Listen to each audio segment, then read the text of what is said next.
With a presence in 14 countries, the Landmark Group has continued its aggressive expansion into Africa. Headquartered in London, the Landmark Africa Group has established its African footprint in over 4 African countries. Mr. Paul Onwuanibe, the Group CEO, is here to talk about Landmark Africa Group and its success over the years.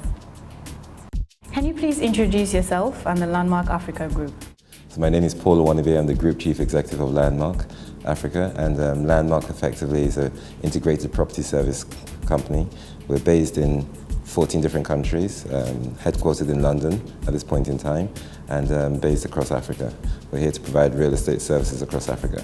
There are commendable testimonials about Landmark Africa Group, especially with regards to the reduction of property risks of market entry for international companies. What factors do you think have attributed to your success over the years?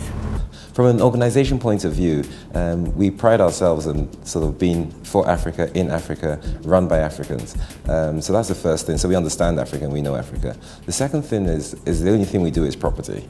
So whether it's property advisory, property sourcing, property research and development, property building, property production is the only thing we do. And because we all sort of work, if you like, in the same room conceptually, we sort of advise each other. So that's the second thing. The third thing, I suppose the most important thing, is property is only as good as the people you put in it. And we have quite an extensive reach in terms of the types of people or types of organizations that we would like to see in our properties in Africa.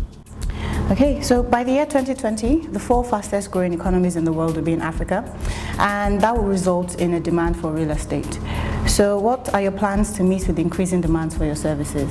I mean, where are we and who are we? So over the last sort of maybe 3 to 4 years, if we grew at the same rate, then we could be an extremely large company. We could have over 250,000 square meters of real estate sort of under management. Now, how do we meet this sort of need? And we're sort of a mixed-use organization. So whilst we're anchored in commercial offices, we do provide sort of retail, leisure, and residential. And over the next 3 years, we've got 6 sites that we're looking at: 1 in Kenya, 1 in Zimbabwe, 3 in Nigeria, and then 1 in Ghana. And the 3 in Nigeria, one of them we literally about to start developing now. It's a mixed-use development. We'll have a 4-star hotel on it, serviced apartments, and commercial offices as well, and a training school. In this current economic climate, how has the Landmark Africa Group continued to thrive? What challenges have you faced, and what measures have you taken to mitigate them? The biggest challenge, I think, are people. You don't have an organization without people. And while Africans are extremely intelligent and hardworking, I think the level of exposure in the way we try to build institutional grade real estate is the biggest challenge. So a lot of the people we have to bring from outside. So that brings a certain costs to the party. Compliance challenges, statutory authority challenges, just the ease of doing business in Africa is tougher than anywhere else. So those challenges we can't undermine. The economic challenges, and I suppose you face that everywhere. And those are challenges where interest rates, inflation, where is the country going? How do you hedge against this or that? So those are challenges as well. But do any policies by the government affect your business in any way? Oh yes, hugely. So let's take Nigeria for example. The anti-dollarization policy, huge. So just giving you an example, we build a building, say 3 years ago. We rent it out to an anchor tenant 3 years ago. We choose a rent. It maybe costs us a little bit more because of supply chain. The government comes up with a policy where you can't charge US dollars. I've borrowed the money in US dollars. I have to pay back in US dollars. My client pays me in the local naira at an official exchange rate. I now have to take that money, buy foreign exchange on the parallel market to pay back the institutions I owe. So I'm 1/3 lost anyway. So literally you're underwater when you start. So there's sort of that. Property is a long-term game, and one of the things that I think African governments have to learn is to provide more stability, not just come up with sort of Mickey Mouse and laws all the time. And we see a lot of that. So what are your thoughts to the assertion that technology plays a vital role to the real estate sector, perhaps with a special focus on the research and development arm of the Landmark Group? Huge, absolutely huge. And because technology enables the world to be smaller.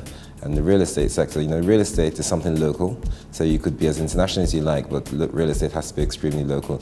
And what technology does, it just creates a smaller platform for everybody to operate. It makes it easier to transmit information, to transmit content, to find out more about people. It enables research and development to take place in a better platform. So it plays a huge role. It's not always in front of you, but yes, it does play a huge role.